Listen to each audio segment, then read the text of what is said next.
again, Universal Science. We concluded the conflict over spontaneous generation in our last video, and today we are going to see the golden era of microbiology, which happened in the year 1860 to 1910. So now, what's the golden era of microbiology? The golden era of microbiology is the era where specific diseases were able to be pinpointed to their causative organism.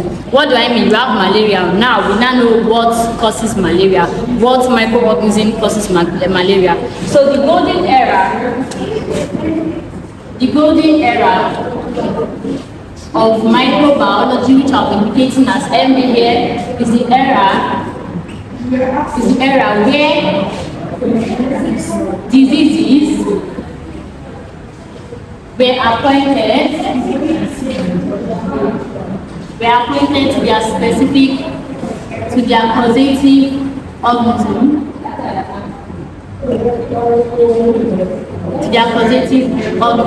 That's the golden era of microbiology. And here I'm going to be giving some specific lists of organisms that were discovered within the golden era of microbiology. We have the likes of Mycobacterium tuberculosis, we have the likes of pneumonia, we have the likes of meningitis, we have the likes of syphilis, and the rest of them. So some examples I'll be giving you.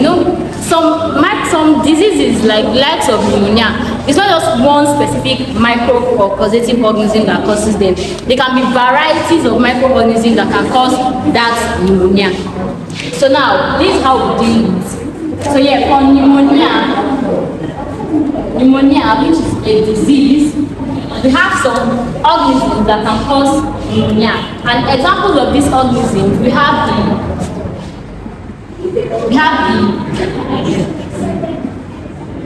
Staphylococcus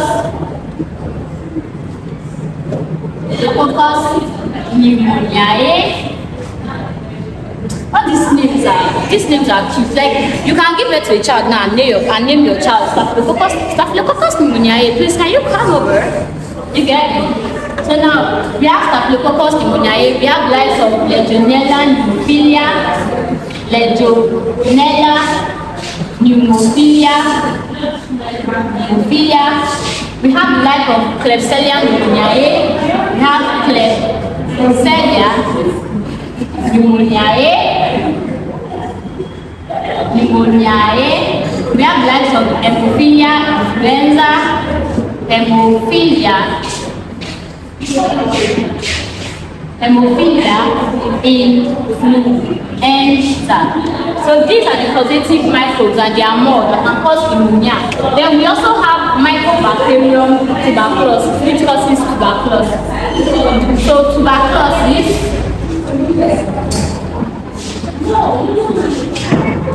now we have Mycobacterium tuberculosis, the bacteria, Mycobacterium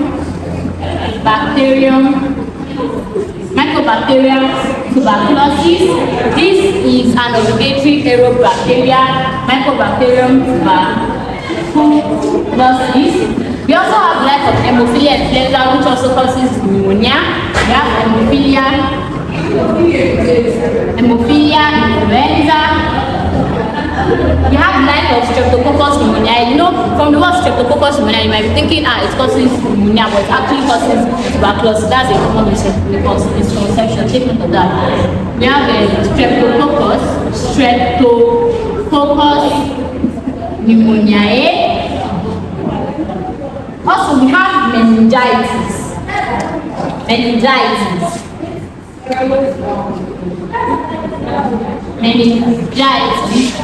Meningitis is caused by Legionella Listeria monocytogenes and Neisseria meningococci.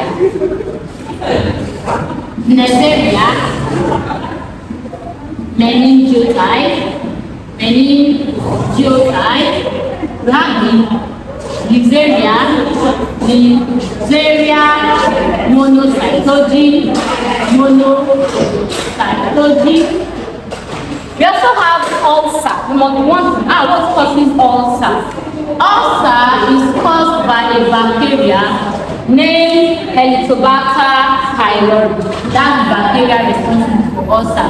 Later on in the videos, our later videos will be understanding how all these bacteria, how they work and how they cause We have the Helicobacter, Bacter pylori, and the most common one they normally ask is syphilis. Syphilis, we have syphilis. Syphilis is caused by Treponema pallidum, which is a spirally or spirochete shape of a bacteria. An example of a spiral or spirochete shape of bacteria. Treponema pallidum. We also have Koch virus. We have lots of Koch virus. We have many other ones too. There are many examples, but I'll be giving you the major two. I'll give you the major two that you should know. You can make your research for more, or you can find out more in our later videos. So yeah, that's the golden era of microbiology, where some specific disease were able to be assigned to their causative organism. Well done for this class, and join us in our next lecture.